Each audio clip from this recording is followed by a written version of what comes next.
Ella, you're dirty. You need to get cleaned up. She shook her head again as she fought to see through her tear-streaked eyes. Urine had come in contact with her raw skin and was burning her. She couldn't deal with the pain, fever, and stress of the fighting at the same time. She could feel herself short-circuiting. Ella, if you don't come out in the next 3 seconds, I'm going to pull you out myself, Heather warned. 1, 2, 3. Ella didn't move a muscle, only continued to stare at her. Fine, Heather said. Ella felt an arm grab her, and so she did what she always did when she felt scared or cornered. She sank her teeth into the woman's arm. Ella, no. Heather cried out in pain before quickly withdrawing her arm and eyeing the damage. You do not do that. What? What's wrong? Danielle said, coming into the room. What happened? She bit me, Heather said. Ella could hear the mix of surprise and pain in her voice. Seriously? Where is she? Under the desk. Heather swore. I'm going to go wash this. When Heather left, Danielle followed her out before quickly coming back in and shut the door. She knelt down a safe distance away and saw Ella bundled up in the corner. Ella was prepared to bite her as well if she tried to pull her out, but Danielle didn't.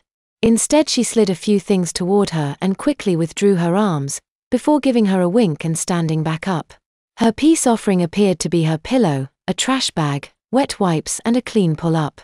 Ella quickly pulled the loot into her den. With a bit of twisting this way and that, she managed to change, threw the used pulled up and wet wipe in the bag.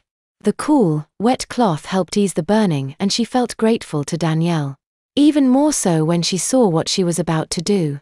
Danielle unfolded a sheet and threw it over desk, leaving Ella in semi-darkness in her new desk fort. What is this? Ella heard Heather ask.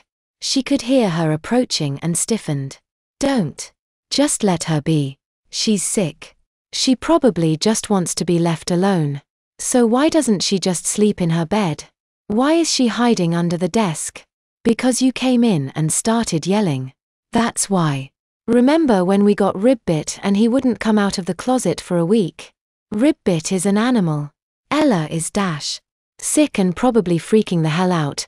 Just let her come out on her own when she's ready. But she's wet and Ella heard the crinkling bag shake. Let her be, Danielle said, walking out of the room. Heather gave a defeated sigh and followed her out. Ella felt herself finally relax in the semi-darkness. It was cramped, warm, and absolutely perfect. She drew her knees into her chest and curled back into her blanket nest. She was about to drift off to sleep when a new visitor decided to peek its head under the sheet and investigate. Ella was delighted when the tortoise-shelled cat rubbed up against her outstretched hand and began to loudly purr. After deciding that the stranger was friend rather than foe, the cat entered the fort and plopped down in the nest of blankets. Ella smiled as she laid down next to her new friend and stroked its fur.